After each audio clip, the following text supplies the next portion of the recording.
I will be talking about reliable force input confirmation with quick release on smartphones that are equipped with pressure sensors. So pressure input or force input has been researched years ago and started basically with tablets with pressure sensitive pens, or we had mice equipped with force sensing resistors or even PDAs. But it's actually coming back now. So in modern devices like the iPhone 6s, we also have pressure input included into the display. And Apple, for example, is using that to give the user access to shortcuts, to open menus, and to do a lot of more things to give touch basically a third dimension. And menu control with force input is actually one of the most frequently used use cases. And the typical thing that is done is basically we are continuously sensing the force, and we are binning that into certain levels that the user can actually control. So force sensors usually give you 1024 values, but it's very difficult for the user to control, so we limit that down. As you can see, as soon as I'm releasing my finger, it has an immediate effect on the selection here of the 10 menu items. So the question is, how can the user actually now confirm a certain value that he or she wanted to select? Well, there are established techniques for that, and the most common ones cited in the literature are dwell time and quick release. So how does it work? So here again we have menu selection based on binned force levels. So when the user touches on the screen that has already a little force, nothing happens because you want to have touch input, for example, coexist. But when the user presses a little harder, the menu could pop up. When he presses a little further, reaching force level number 2, the first item of the menu could be pre-selected. Pressing a little harder goes to the next item and so forth. But this is only a pre-selection. Nothing has been selected so far. So if we release force, it will have an immediate effect and pre-select the previous value. So with dwell time, the user actually has to maintain force at that level over a certain time. So for example, after 1 second, and then the item is selected, and that means for the user, okay, he's safe to release the finger from the screen or the pressure sensor, and it will have no effect anymore. The good thing about this is it's very clear how to implement that, and it's also very reliable to detect. The drawback is, however, the user has to wait 1 second, so there's nothing that he does in that moment.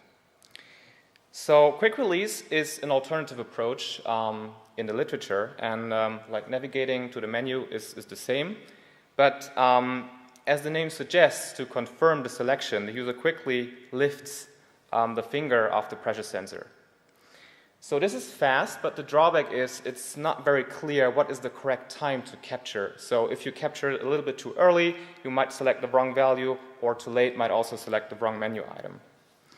And we actually looked into the literature, and there were several papers that looked into the quick release technique, and people actually preferred it over dwell time.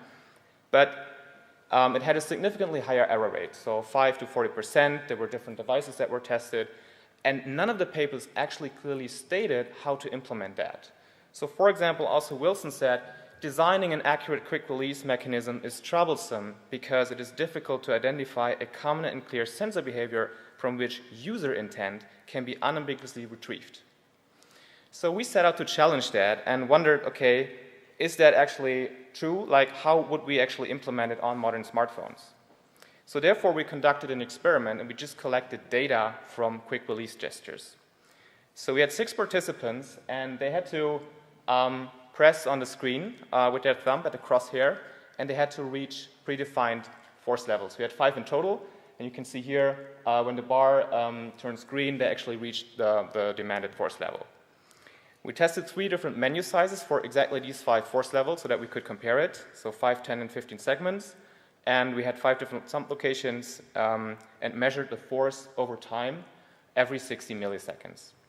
And we also annotated whether the user at this time was in the requested segment or not. So here is an example from the data from one user for menu size 5. And first of all, we had to reverse the data by time because sometimes the user needs a little bit more time to reach a certain force level because he might overshoot and then he needs to release the pressure a little bit further. So we are basically looking here from the right to the left side. The green data points indicate when the user was at the requested segment. And you can see basically that towards the end of the interaction, which is about 240 milliseconds, the user is almost always within the right requested segment. So we thought this could be a good time to capture actually the user's intent. So we then took all the data together, and just taking a single point in time might be very critical. So we basically looked at, okay, which might be the correct reference frame, basically going from backwards, and also looking a little bit to the left and to the right, so having a little bit more data that leads to promising success rates. As you can see here, it shifts a little bit with the menu size, but it's more or less at the same position. So how do we do it? It's very simple. It's very stupid, actually. So we have a certain reference frame. So this is like, for menu size 5, the 15th last frame that you capture at the 60 milliseconds. And then we are looking 3 frames before and 3 frames after. So we have 7 frames in total. And we basically get the pressure from these frames. And then we detect the corresponding segment for the menu that we are using. And then we take the one that appears most frequently. So in this case here, the user's intent would have been he wanted to select item number 3 from the menu. So this is all based on these 6 people, and we had to verify that with fresh participants. And now we can actually feedback to the user the correct selected intent. So in this experiment, we implemented our quick release mechanism. And as you can see, when the user lifts the finger, in the end, the white segment displays the detected user intent. We compared that also to dwell time as the baseline condition, and here the user maintains the force for 1 second, then the segment turns orange, and that is basically then the selected segment. So as we would expect, it's not surprising that time-wise, quick release was significantly faster than dwell time. But note that dwell time already includes the time of the liftoff, so when you need to go to the next trial, which dwell time does not. So we stopped here basically at the 1 second timer when that expired. But more interesting and more promising is actually that overall, we did not have a difference in the success between dwell time and quick release, and that makes it very promising to be used.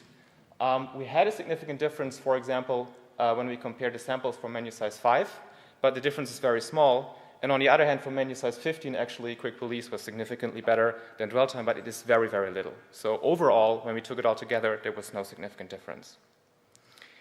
Of course, there are some limitations. So first of all, we just used an iPhone 6s for capturing the data. However, if we look at a device-independent model, the CMN model from Cart, Moran, and Newell, that actually allowed us to predict that this liftoff time or this capture event should be about these 240 milliseconds. So it is in line with that device-independent model.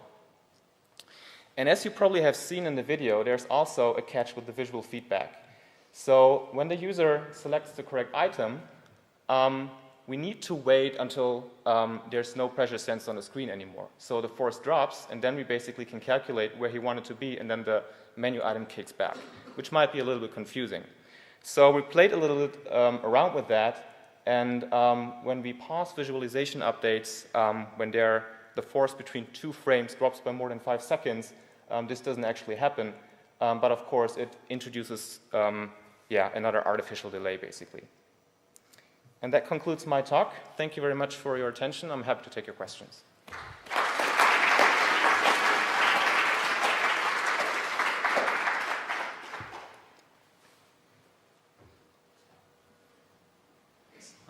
Voelker from Cornell University. Thanks for the presentation. I noticed that in your test you asked for the participant to press at different locations on the screen. Yeah. So did you notice any difference, say at the top left corner, the pressure, like the response is slightly different from low right corner? So first of all, we had them press at 5 different locations that were within thumb's reach. So we didn't capture the very top, which is very difficult to reach. For quick release, we didn't detect any difference. For dwell time, we had one location that was a little bit more problematic, which is the lower right corner, because your thumb is at a very weird position, and maintaining force at that position is kind of tedious and difficult. So for that location there, we had a difference. The others were all the same, and for quick release, all the positions users performed the same way.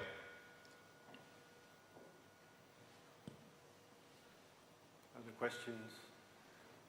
So a quick question for me. I was wondering if you ask participants if you sort of gauge also the mental effort compared, so dwell is perhaps a little bit easier than just you have to think about releasing quickly enough. Does that have an influence also on the technique? Maybe like if there are some distractions, probably the quick release might not fare that well. Well, if the quick release is not quick anymore, then definitely there would be a problem in the detection. So in that case, if that is something that is user dependent, which we didn't find, it could be calibrated. But if you're saying that, okay, at that moment it is a little bit problematic and he releases too slowly, then force would drop down and that would break down basically. And so maybe you could use another mechanism that it doesn't involve the pressing finger, like I know shaking or another finger to confirm the pressure. I don't know if that's been explored in prior work, or if you've tried that as well. Shaking I'm not aware of. Like shaking is very prone and would change also the force at that time, so would have an influence there. There are also techniques where you use another finger basically to confirm the input, but we here were looking at one-handed input.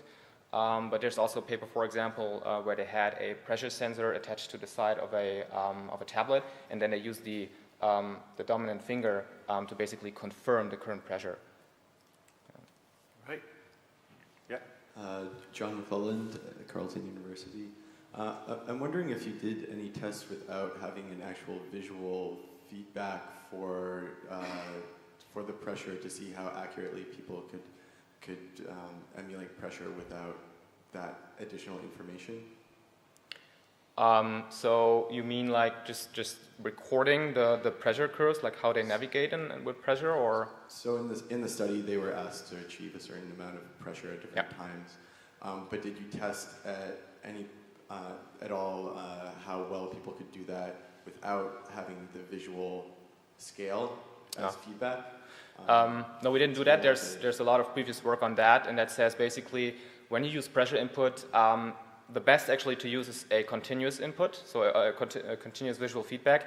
We didn't have it that continuously. You could see that we were just like jumping between the blocks, but there is visual feedback is highly recommended to be used for pressure input. Otherwise, it will definitely be more difficult for the user if there's no continuous or at that time visual feedback. Is that something that's used conventionally in smartphone use with pressure now? Yeah, so for example, in the iPhone, when the iPhone actually does it very differently for the confirmation of force input. They just have thresholding, so when you press, you reach a certain state, and when you release, you can't go back. You have to press the back button. But to indicate to the user that force is being sensed and what's going to happen, for example, they change the opacity, there's blurring involved, and content basically increases continuously, so that communicates to the user, I'm currently sensing force and you are about to reach a different state. So they are also using that, but in a very subtle way, not like we did with a menu like that. Thank you. All right, so if there are no more